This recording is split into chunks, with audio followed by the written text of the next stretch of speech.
નમસ્કાર મિત્રો, એસી જોબ ગુરુ યુટ્યુબ ચેનલમાં તમારું હાર્દિક સ્વાગત કરું છું. આજે મારી જોડે છે કંડક્ટરનો સિલેબસ છે અને એની અંદર આપણે ચર્ચા કરવાની છે ટિકિટ અને લગેજ ભાડાની ગાણિતિક પ્રશ્નો. આ પ્રશ્નો એવા પ્રશ્નો છે કે મિત્રો તમને 2 થી 3 ધોરણનું ગણિત જો આવડતું હશે ને તો પણ તમે એની અંદરથી 5 થી 7 માર્ક રોકડા કરી શકશો, કારણ કે આ દાખલા બહુ ઇઝી છે. જે બીજું ગણિત પૂછાય છે 12મા ધોરણ સુધીનું એના કરતાં આ દાખલા બહુ ઇઝી છે. અને આ દાખલાના આપણે વાત કરવામાં આવે પ્રકાર, તો આની અંદર ટોટલ 5 પ્રકાર જોવા મળે છે. એક સ્ટેજ આધારિત દાખલા, મુસાફરી ભાડું આધારિત, સ્ટેજ આધારિત ભાડાને લગતી ગણતરી, સ્ટેજ ભાડું અને કુલ ભાડું, જેની અંદર મિશ્રણ પ્રકારના દાખલા જોવા મળે છે. તો આ 5 દાખલાની અંદર શરૂઆત કરશું આજના ભાગની અંદર આપણે સ્ટેજ આધારિત દાખલા, જેની અંદર ટોટલ આપણે 17 દાખલા જોઈશું અને એની આપણે વિસ્તૃત ચર્ચા કરીશું. તો ચાલો શરૂ કરીએ. સ્ટેજ આધારિત દાખલાની અંદર સૌપ્રથમ મિત્રો 2 શબ્દને જોવા પડશે. એક છે સ્ટેજ અને બીજો છે સબ સ્ટેજ. હવે સ્ટેજની કોઈ એવી ચોક્કસ પ્રકારની વ્યાખ્યા જોવા મળતી નથી, પરંતુ કોઈ પણ ચોક્કસ મુસાફરી અંતર મુજબની ભાડાની ચોક્કસ કે યોગ્ય રીતે ગણતરી થઈ શકે તે માટે સ્ટેજ અને સબ સ્ટેજ નક્કી કરવામાં આવે છે. એટલે કે ટૂંકમાં અંતર માપવા માટે કરી અને સ્ટેજ અને સબ સ્ટેજ જેવા શબ્દોનો બસ ના ભાડાની ગણતરી માટે ઉપયોગ કરવામાં આવે છે, કે જેવી રીતે મીટર છે, કિલોમીટર છે, નોટિકલ માઇલ છે, જે રીતને એ મુજબ જ આનો સ્ટેજનો ઉપયોગ કરવામાં આવે છે અને સબ સ્ટેજનો પણ એ જ રીતે ઉપયોગ કરવામાં આવે છે. એક સ્ટેજ બરાબર 6 કિલોમીટર થાય છે, જ્યારે સબ સ્ટેજ એટલે કે તેનાથી અડધું એટલે 3 કિલોમીટર જેવું થાય છે. આ 2 શબ્દોને યાદ રાખવા પડશે. ફરીથી કહું છું, એક સ્ટેજ બરાબર 6 કિલોમીટર અને એક સબ સ્ટેજ બરાબર 3 કિલોમીટર. આ 2 અંતર છે ને એ આખા લગેજ અને ભાડાના જે દાખલા આવે છે એની અંદર આ 2 શબ્દ જો સમજી જશો ને તો લગભગ એની ગણતરીની અંદર કોઈ તકલીફ નહીં પડે. ચલો તો મિત્રો આપણે હવે દાખલા શરૂ કરીશું. એની અંદર પહેલો દાખલો છે કે એક સ્ટેજથી તે પછીના સ્ટેજમાં જતા કુલ કેટલા કિલોમીટર વધે. આ દાખલો મિત્રો 29/12/2024ની જે કંડક્ટરની પરીક્ષા લેવાની એની અંદર પૂછાયેલો દાખલો છે. કહેવાનો મતલબ એ છે કે એક સ્ટેજ બરાબર કેટલા કિલોમીટર થાય, તો બધાને ખબર છે જવાબ શું આવે, 6 કિલોમીટર. શું? 6 કિલોમીટર. ચલો એના પછીનો બીજો દાખલો છે કે 8 સ્ટેજ એટલે ખાલી જગ્યા, જેની અંદર 10 કિલોમીટર, 18 કિલોમીટર, 36 કિલોમીટર કે 48 કિલોમીટર. તો એક સ્ટેજ બરાબર આપણને ખબર છે કેટલા થાય, તો કે 6 કિલોમીટર. તો આ 8 સ્ટેજ બરાબર કેટલા થાય, તો 6 ગુણ્યા 8, 8 છંગ 48 કિલોમીટર. તો આ દાખલાની અંદર ખાલી શું ગુણાકાર જ કરવાના, તો 8 છંગ 48. તો એની અંદર જવાબ આવશે ઓપ્શન ડી. આ દાખલાની અંદર ઘણા મિત્રો કેવું કરે છે કે ત્રિરાશી કરીને કરે છે કે 1 કિલોમીટર બરાબર એક સ્ટેજ બરાબર 6 કિલોમીટર, તો 8 સ્ટેજ બરાબર કેટલા. આવી મિત્રો કોઈ કરવાની જરૂર નથી, કારણ કે આ બીજા ધોરણનો છે કે ડાયરેક્ટ ગુણાકાર કરશો તો પણ જવાબ આવી જશે. એના પછીનો દાખલો છે સબ સ્ટેજનો છે કે 7 સબ સ્ટેજ બરાબર કેટલા કિલોમીટર થાય. તો એક સબ સ્ટેજ બરાબર આપણને ખબર છે કે 3 કિલોમીટર થાય છે. તો 7 સબ સ્ટેજ બરાબર કેટલા થાય, તો 7 ગુણ્યા 3, 7 તરી 21 કિલોમીટર જવાબ આવે. એના પછીનો નેક્સ્ટ દાખલો છે કે એક મુસાફર લોકલ બસમાં 72 કિલોમીટરની મુસાફરી કરે છે, તો તેને કેટલા સ્ટેજ ગણાય. હવે દેખો, એક સ્ટેજ બરાબર કેટલા થાય, તો કે 6 કિલોમીટર. તો 72 કિલોમીટર આલ્યા છે. તો આની અંદર કદાચ જો તમારું ગણિત બહુ કાચું હોય, ત્રિરાશીથી કરતા હોય, તો સ્ટેજની નીચે સ્ટેજ આપવું જોઈએ અને કિલોમીટરની નીચે કિલોમીટર આપવું જોઈએ. તો આપણને કેટલા આપ્યા છે કે 72 કિલોમીટર. અને અહીંયા શું છે કે કેટલા સ્ટેજ. ચલો કરી નાખીએ ગુણાકાર. તો કે 72 ગુણ્યા 1/6 બરાબર 12 છંગ 72. અથવા તો જેનું પણ ગણિત સારું છે એને સીધી ખબર પડી જાય કે 72 કિલોમીટર આલ્યા છે અને એક સ્ટેજ બરાબર 6 કિલોમીટર થાય, તો 72/6, તો પણ કેટલો જવાબ આવશે કે 12 કિલોમીટર. ઓકે. એના પછીનો નેક્સ્ટ દાખલો છે એક મુસાફર 45 નંબરના સ્ટેજ પરથી બેસે છે અને 52 નંબરના સ્ટેજ પરથી ઉતરી જાય છે, તો કેટલા કિલોમીટરની મુસાફરી ગણાય. તો આ કિલોમીટર શોધવા માટે સૌથી પહેલાં આપણે સ્ટેજ શોધવા પડશે. તો 52 - 45 બરાબર 7 સ્ટેજ, એટલે કે એણે 7 સ્ટેજની મુસાફરી કરી. તો હવે કિલોમીટરમાં આપણને ખબર જ છે કે એને 6 વડે ગુણાકાર કરીએ તો 6 સીત્યું 42. તો એને કેટલા કિલોમીટરની મુસાફરી કરી હશે? 42. જવાબ ઓપ્શન એ. સ્ટેજ અને કિલોમીટરમાં જ કહેવાનો મતલબ કે કન્વર્ટ કરવાનું છે, અને આ બધા દાખલામાં સ્ટેજ આધારિત દાખલાની અંદર એ જ આવશે. એના પછીનો એક દાખલો છે કે એક મુસાફર લોકલ બસમાં સ્ટેજ 5 થી 8.5 સુધી મુસાફરી કરે છે, તો કેટલા કિલોમીટરની મુસાફરી કરી ગણાય? હવે આ થોડોક પોઈન્ટવાળો દાખલો છે, તો તમને જો પોઈન્ટની અંદર ગુણાકાર, ભાગાકાર, સરવાળા, બાદબાકી આવડતા હશે ને તો તમને જરાય પણ તકલીફ નહીં પડે કે 8.5 -5 એટલે કે ટોટલ એણે 3.5 સ્ટેજની મુસાફરી કરી. હવે આને કિલોમીટરમાં કરવા માટે આની અંદર બે રીતનું તમે કરી શકો છો કે એક ડાયરેક્ટ કરી શકો ગુણ્યા 6. 6 × 5 = 30 શૂન વધી પડી 3, 6 × 3 = 18 ને 3 = 21 પોઈન્ટ છે, એટલે એક પોઈન્ટ આપણે આગળ આવીએ તો 21 કિલોમીટરની મુસાફરી કરી ગણાય. હવે આની અંદર એક બીજી રીતના પણ તમે કરી શકાય કે ધારો કે 3.5 સ્ટેજ છે, બરાબર? તો એની અંદર 3 આખા છે, તો એની અંદર 3 સ્ટેજની અંદર જોઈએ તો 3 × 6 = 18 કિલોમીટર પ્લસ પોઈન્ટ, એટલે કે એક એને સબ સ્ટેજ કહી શકાય. તો એના 3 કિલોમીટર એટલે 3.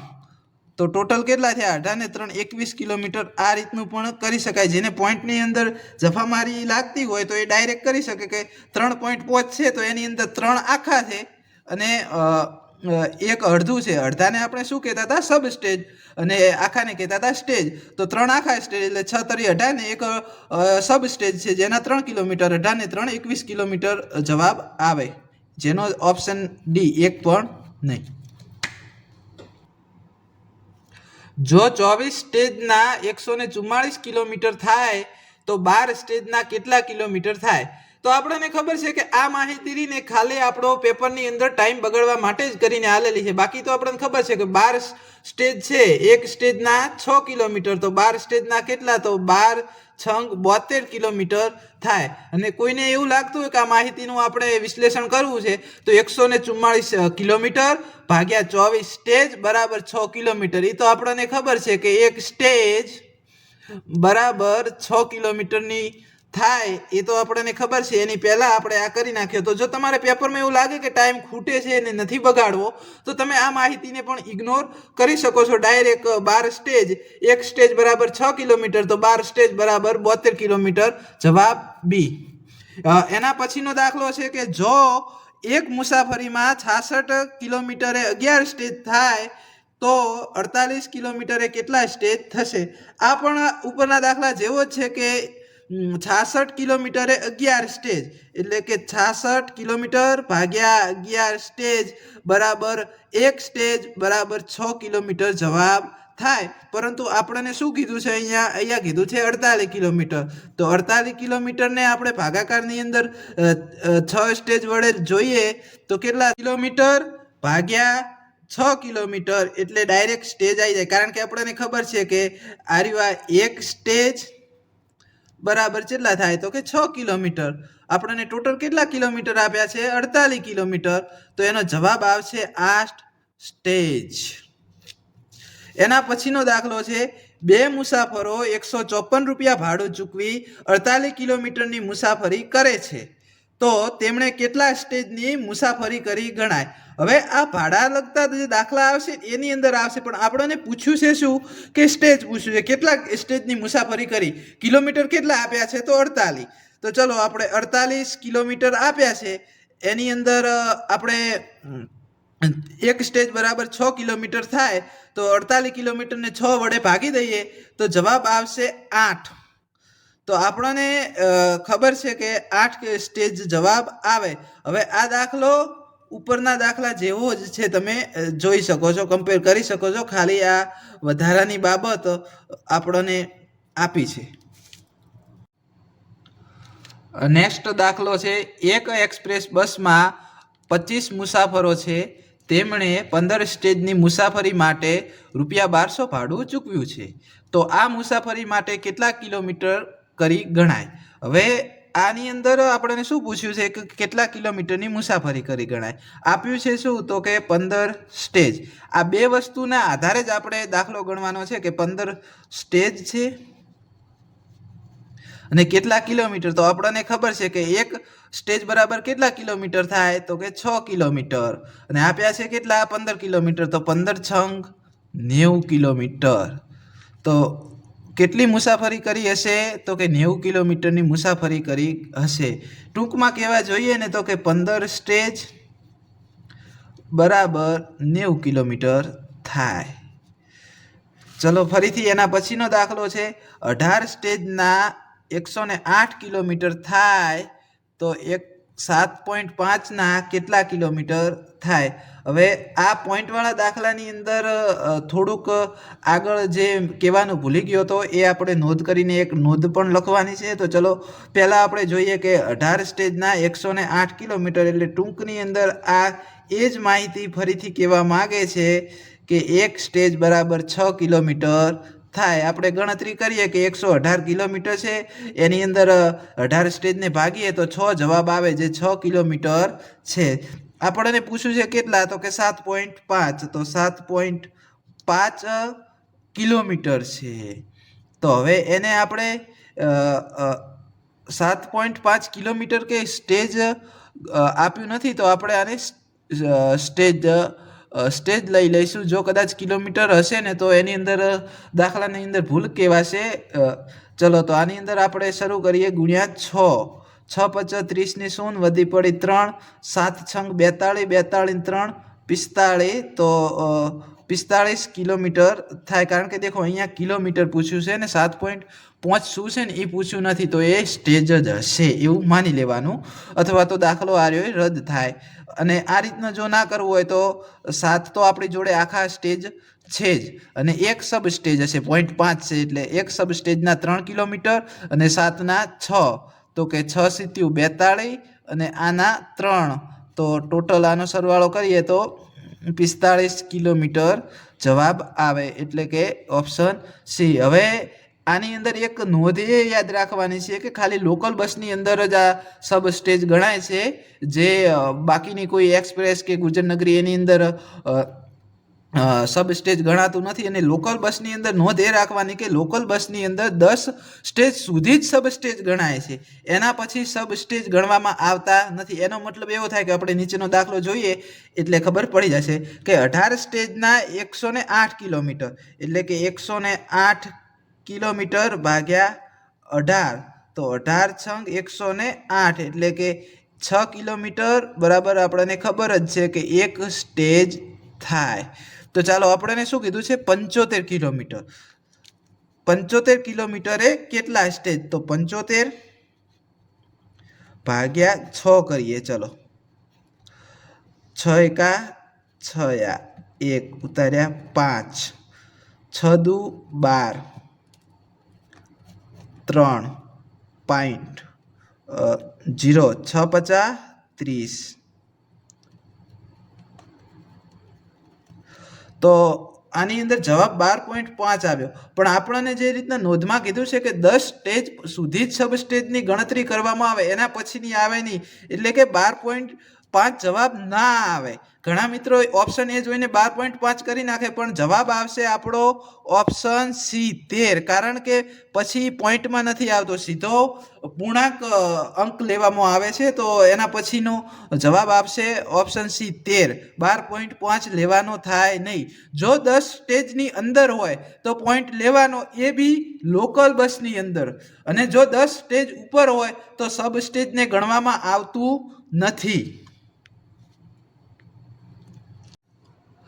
ફરીથી એના જેવો જ એક બીજો દાખલો જોઈએ કે એક મુસાફર લોકલ બસમાં 5 નંબરના સ્ટેજ પરથી બેઠો છે અને 21.5 નંબરના સ્ટેજ પર ઉતરી ગયો છે. તો તેને કેટલા કિલોમીટરની મુસાફરી કરી ગણાય? હવે દેખો અહીંયા કિલોમીટર પૂછ્યું છે, તો આપણે પહેલાં તો સ્ટેજ જોઈએ કે એને કેટલા સ્ટેજની મુસાફરી કરી ગણાય. તો 21.5 - 5 બરાબર કેટલો આવશે તો કે 16.5 એને સ્ટેજની મુસાફરી કરી ગણાય. હવે આની અંદર થોડું કન્ફ્યુઝન એ થાય કે આને 16.5 લેવા કે 17 લેવા, પણ આપણને શું પૂછ્યું છે? કિલોમીટર પૂછ્યું છે. જો કિલોમીટર પૂછ્યું હોય ને તો સીધી વસ્તુ છે કે એને 6 વડે ગુણી નાખો. તો કે 6 × 5 = 30 ની શૂન વધી પડી 3, છાયો છાયો 36 ને 3 39 નો 9 વધી પડી 3, 6 × 1 = 6 × 3 9, 99 કિલોમીટર આવે. જો તમે આને 22 સ્ટેજ લઈ અને કરશો તો જવાબ આવશે ને એ જવાબ ગણવામાં આવશે નહીં. એને આપણે કિલોમીટર પૂછ્યા છે તો આપણે એને સ્ટેજ તો ડાયરેક્ટ આલી જ દીધા છે એ લોકોએ, તો આપણે એને 17 સ્ટેજની અંદર લેવાનો થતો નથી. જો આગળ જે ભાડાના ગણતરીની અંદર આપણે જોઈશું એને પ્રોપર રીતે, પણ અત્યારે આ યાદ રાખો તો ઓપ્શન જવાબ આવશે સી 99 કિલોમીટર. એના પછીનો દાખલો છે 3 મુસાફરો લોકલ બસમાં 10 નંબરના સ્ટેજ પરથી બેઠા છે અને 22 નંબરના સ્ટેજ પર ઉતરી ગયા છે, તો તેમણે કેટલા કિલોમીટરની મુસાફરી કરી ગણાય? તો સૌથી પહેલાં આપણે 22 નંબરના સ્ટેજે એ ઉતરી ગયા છે, 10 નંબરના સ્ટેજથી ચડ્યા હતા તો એમણે 12 સ્ટેજની મુસાફરી ગણાય. હવે 12 સ્ટેજ તો આલ્યા નથી, આપણને શું પૂછ્યું છે? કિલોમીટર. તો કરી નાખો. એક સ્ટેજ બરાબર આપણને ખબર છે કે 6 કિલોમીટર થાય, તો 12 સ્ટેજ બરાબર કેટલા? તો 12 × 6 12 × 6 72, જવાબ એ. એના પછીનો દાખલો, જો 18 સ્ટેજના 108 કિલોમીટર થાય તો 5.5 સ્ટેજના કેટલા? આપણને સીધી ખબર છે કે 5.5 સ્ટેજના કેટલા? તો એક સ્ટેજ બરાબર 6 કિલોમીટર, તો 5.5 × 6 એટલે કે 6 × 5 = 30 ની શૂન વધી પડી 3, 6 × 5 = 30 ને 3 33 કિલોમીટર જવાબ આવે. હવે આ રીતના ના કરવો હોય તો આપણને ઓલી સબ સ્ટેજ વાળી રીત તો ખબર જ છે કે 5 સ્ટેજ એટલે કેટલા થાય? તો કે 30 કિલોમીટર. અને એના પછીનું 0.5 એટલે કેટલું? એક સબ સ્ટેજ, એના કેટલા? 3 કિલોમીટર. ટોટલ 33 કિલોમીટર આવે. હવે ઓપ્શન થોડાક આની અંદર અલગ પ્રકારના આલ્યા છે કે 25 થી ઓછા કિલોમીટર આવે, 60 થી વધુ કિલોમીટર આવે, 30 થી વધુ કિલોમીટર આવે, કે ઉપર પૈકી એક પણ નહીં. તો આનો સાચો જવાબ આવશે 30 થી વધુ કિલોમીટર, કારણ કે 33 આલ્યા છે. 25 થી ઓછા તો આવે જ નહીં, કે 60 થી વધુ પણ ન આવે, અને આ જવાબ પણ ન આવે. એના પછીનો દાખલો છે ગુર્જર નગરી બસમાં 151 કિલોમીટરની મુસાફરી માટે 3 મુસાફરો 500 રૂપિયા ભાડું ચૂકવ્યું, તો તેમણે કેટલા સ્ટેજની મુસાફરી કરી ગણાય? હવે આપણને શું પૂછ્યું છે? તો કે સ્ટેજ પૂછ્યું છે. કેટલા કિલોમીટર આપ્યા છે? તો 151 કિલોમીટર. તો 151 કિલોમીટર ભાગ્યા એક સ્ટેજ બરાબર કેટલા થાય? તો કે 6 કિલોમીટર. તો આની અંદર ડાયરેક્ટ આપણે ચલો કરીએ. હવે મને એવું લાગે છે કે તમને આવડી જવું જોઈએ ડાયરેક્ટ. તો કે 6 × 2 = 12 એટલે 2, અને અહીંયા શેષ આવી 3, 31, 6 × 50 = 30. કેટલી શેષ આવે? 1, એટલે કે 25 પોઈન્ટ સમથિંગ કંઈક જવાબ આવશે. આપણને ખબર છે કે 10 સ્ટેજ ઉપર જઈએ તો એને પોઈન્ટમાં આપણે સબ સ્ટેજને ગણતા નથી, સીધો જવાબ આપણને ખબર છે કે 25 પોઈન્ટ ઉપર કાંઈક છે, તો સીધો જવાબ આવશે 26 સ્ટેજ. તો હવે આપણે સ્ટેજ આધારિત જે દાખલા હતા એ પટી ગયા છે. અને છેલ્લો દાખલો મિત્રો, તમારે આનો જવાબ કમેન્ટમાં લખવાનો છે કે 11 સ્ટેજ બરાબર કેટલા આવે. અને આના પછીનો પાર્ટ 2 આપણે જે મુસાફરી ભાડું છે એની અંદર જોઈશું. ને મિત્રો, આ જે વિડીયો છે એનો હેતુ એ છે કે જે તમે યુટ્યુબની અંદર બીજી ચેનલમાં 2-2 કલાકના વિડીયો જોવો છો એના કરતાં અમારો આ વિડીયો તમને 20 મિનિટની અંદર આખું કન્ટેન્ટ આપી નાખશે. હવે પછી તમે જે કંડક્ટરની બુક કોઈ પણ પબ્લિકેશન, યુવા, આઈસી, વર્ડ ઇન બોક્સ કે ગમે તે પબ્લિકેશન, વેબ સંકુલ કે ગમે તેની તમે ઉપયોગમાં લેતા હોય તો એની અંદર જે દાખલા આલેલા છે એને તમે પ્રેક્ટિસમાં ગણશો તો આ દાખલાની અંદર એક પણ ગુણ જશે નહીં. અને એના પછીનો આપણે પાર્ટ 2 જે મુસાફરી ભાડું છે એને નેક્સ્ટ ટાઈમમાં જોઈશું. ત્યાં સુધી તૈયારી કરતા રહો, હિંમત ના હારો, અને નેક્સ્ટ પાર્ટ માટે અને પરીક્ષા માટે best of luck. Thank you.